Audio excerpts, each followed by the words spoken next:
একজন আল্লাহর ওলির জামানায় দুইটা ছেলে, একটা ছেলে রাস্তায় দাঁড়িয়ে কান্না করতেছে, আর একটি ছেলে হাতে একটি খেলনা নিয়ে সে খেলা করতেছে। ওই পথ দিয়ে একজন আল্লাহর ওলি যাচ্ছেন, যার নাম বাহলুল দানা।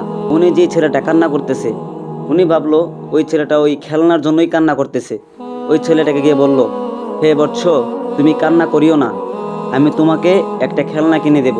তখন ওই বাচ্চাটা বাহলুল দানাকে বলল, হুজুর, আমরা কি দুনিয়াতে খেলার জন্য এসেছি? আমাদেরকে আল্লাহ পাক রব্বুল আলামিন কি খেলার জন্য সৃষ্টি করেছেন?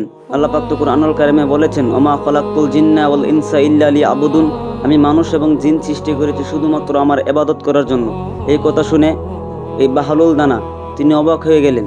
তখন তিনি বললেন, তুমি তো এখন ছোট, তোমার তো এখনো আমল নামা খোলে নাই, তুমি এখন যদি খেলো, তোমার কোনো গুনাহ করো, তোমার আমল নামে গুনাহ লেখা হবে না।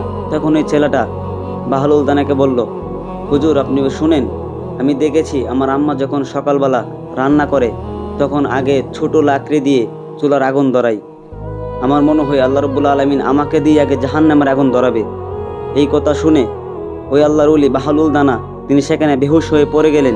এই ছোট্ট বাচ্চাটার আখিরাতের যে বই, পরকালের যে বই, এই বই কি আমাদের ভিতর আছে? আপনার ভিতর আছে? এই বাচ্চাটার ভিতর যে জ্ঞান, যে আখিরাতের কতটা বই তার ভিতরে ঢুকিয়েছে, আমাদের 40-50 বছরের মানুষের ভিতরেও কিন্তু ওই আখিরাতের বইটা ঢুকে নাই। আমাদেরকে দুনিয়া লোভ লালসা পরকালকে ভুলিয়ে দিয়েছে। আমরা ভুলে গেছি যে আমাদেরকে একদিন মৃত্যুবরণ করতে হবে।